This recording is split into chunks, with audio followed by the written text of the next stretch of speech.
and begin to plan and execute the production of your organization. What was that like? Where did the inspiration come from, and what was it like executing your plan? Yeah. So again, like, you know, I love working with kids, even volunteering at summer camps and stuff like that. It was when, so my dad has a barbershop right down the street. It was like the #1 barbershop here in LA. Back in the day, like when my mom and him were together, it was like the #1 barbershop.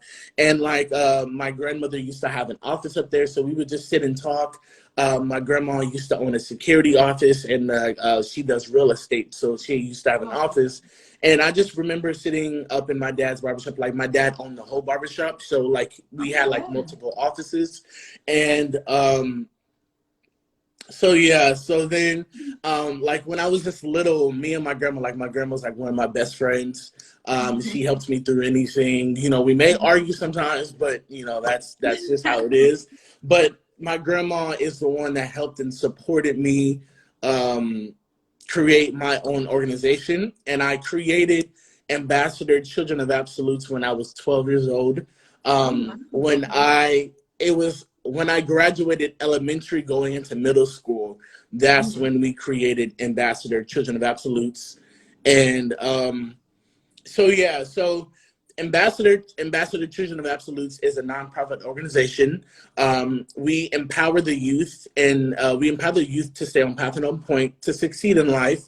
And so at the beginning, we decided to do a backpack giveaway for the kids and teens in the LA community. And we did it in the back of my dad's barbershop because, like I told you before, my dad owned a huge barbershop. It has a back, it has multiple places. So, so yeah, then after that, we just started creating events for the youth in the LA community. So the first event that we ever had was, it was called the Summer's End Back to School Bash. And we would basically just celebrate kids going back to school, because I know some kids, you know, don't like going back to school or like think it's like suckish. So, and that's how I was. Like, I didn't want to go back to school, but you know, we all had to. But you know, it was a day where we created for the kids and teens to come together, you know, have live entertainment, have free food, raffles, and celebrity guests. And then after that first year, we had about, I would say we had about 200 to 400 people attend that first backpack giveaway. And so after that, we just started going on every year. At the end of the summer, we would create a backpack giveaway. You know, we got a lot of donations and people, like, you know, people supporting. So that's how it got started. And this year is our 8th year. This is our 8th year. Yeah, 8th year going strong.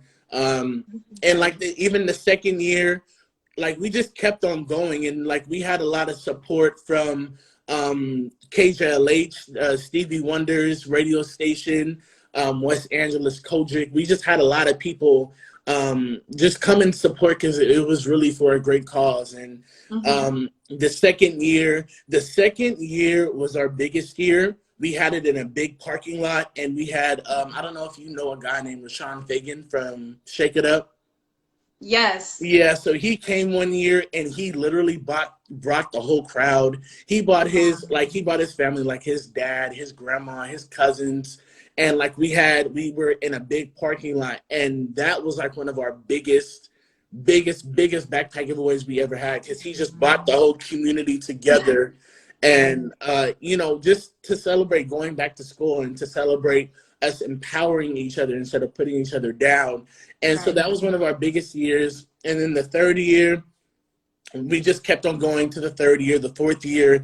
And I would say the fourth year, we partnered up with the Los Angeles Church. It's one of the biggest mega churches here in LA.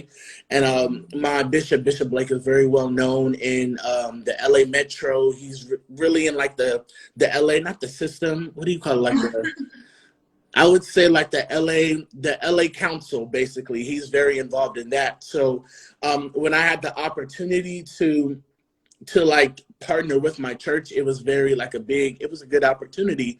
So we've been partnering with our church for about, I would say about a good 4 years now. And we had just a lot of support. Every year we have donations from like, last year we had donations from NutriBullet.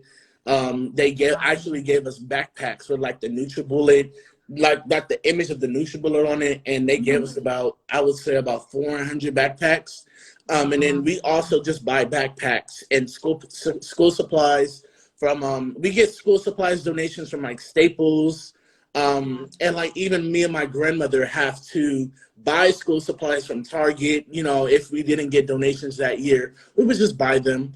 And, you know, it was on sale because, you know, those back to school sales. So, it was like that. So every year it's just been a pleasure to be like the founder of this organization, to put on events in the LA community, to empower the youth, to celebrate them going back to school, and to just celebrate them, just period. Like kids and teens are amazing. So, I just wanted to put on a big event for them. And every year, I keep saying this, but every year everybody supports it. Even like we have celebrity guests. So one time we had Marcus Scribner, 𝙏𝙍𝙎𝙏, even people like Trevor Jackson who can't make it, they send in donations or they send in their merchandise so that we can give it away to the kids, put it in the, stuff it in the backpacks with the school supplies, they can be surprised. And I just had a lot of support from Herb Wesson. He's one of the LA City councilmen. So every year we get about a good group of people to support my cause. So it's really amazing. Okay, and now that you've told us about your successes, what was it like to receive such great volume of support from, people that you don't know and people that you do know? What was your reaction, and like, how did that make you feel knowing that you were making such a great impact and receiving so much support?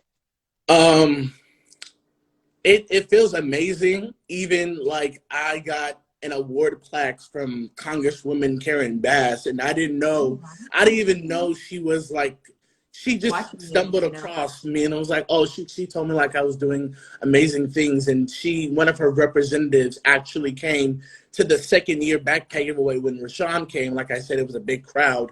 So I think, one of her representatives came to me and she wanted to award me with like a government award plaque, and I got it. And just like getting that kind of recognition from like other people that are not like my family or friends, it feels amazing because like I know that I'm making such an impact in the world and in my community. And that's basically all I want to do. I just want to support the youth to, make sure that they have somebody on their side, to help them through anything. Because I know kids and teens now are going through a lot. So, that's why I want to be here for them.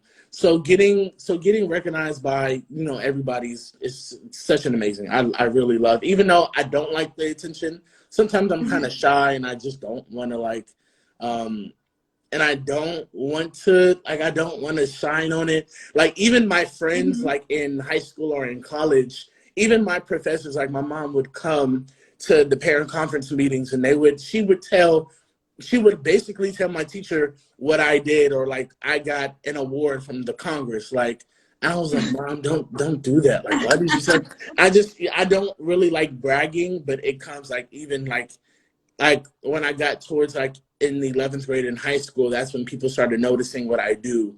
So for me, I really don't like getting the shine, but it's also cool at the same time. So yeah. And how did you adjust to the recognition that you were getting from your classmates, your peers? What was it like? And then did people in your circle change on you due to the attention and the progress you were making in life?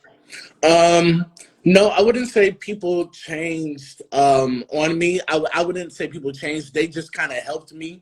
And I had to get kind of like like for me to understand that some people are in your corners and some people are not in your corner, and that's just how it is. But everybody has been very supportive with me and my organization, so I don't really have any bad experiences or like adjustments to how people support my organization. Okay, all right. So what were some hardships that you faced in the beginning of building your organization? And what were some hardships that you faced, you know, just pursuing your talent as a director and actor in the industry? And how did you overcome those hardships as well? I would say for my organization, working just because me and my grandmother, we have like a solid team, but sometimes I kind of not do everything myself. But I would say one of the challenges was just trying to just try to, you know, at first we're like a beginning, like we're like starting off the organization, so it doesn't really go off well. You know, we have to explain to people what we are and what we are about. So I wouldn't say I had any challenges. I know my grandma had challenges working with me just because I was so stubborn. Like I'm just so like, and like me and my grandma kind of argue sometimes, and like, but I think those are one of the challenges that we have to work on. Just, you know, working with family, it's, you know, it's family, but then we're also doing business at the same time. So I think those are one of the challenges. Yeah, I know my grandma will agree, but you know, sometimes I'm really hard-headed, or I get on her a lot and she's just like, Croyce, calm it down now. You don't need to do, you know, that's how they are. But I would say those are one of the challenges. But I would say for my organization, it's no challenges there. Now for like the TV and film production, the challenges, I had a lot of challenges growing up just because I was so young, and like I couldn't do a lot of things, as in like getting an internship for a TV show or a film. I couldn't do that stuff because I was so young. So I had a lot of opportunities, you know, and I'm a live technical director at my church. My church has like one of the best media department in LA. So you know, I'm really glad that I had the opportunity to be a camera operator, you know, to try new things as like a technical director, lighting, sound. So I had a lot of opportunities. Like I had some opportunities, but it was volunteer opportunities or shadowing somebody. But working with my church was really one of the best things because it exposed me it exposed me to a lot of things in the industry that I had to understand. And I just, yeah, it was a lot of things, but I have a lot of mentors that attend that church, and just a lot of mentors, period. And, you know, sometimes they just tell me this is how it works, this is how it is.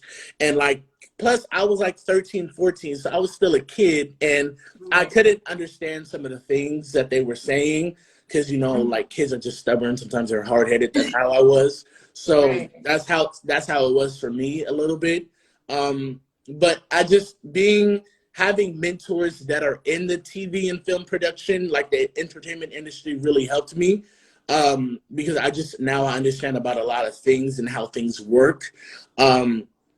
And I would say even like I'm 19 and there's still challenges, you know, being a director, you know, editing, being a videographer, there's a lot of challenges, but, you know, I'm willing to take on those challenges to improve my skills and to better myself. And yeah, it's a lot of things going on, but I try to keep it together. So.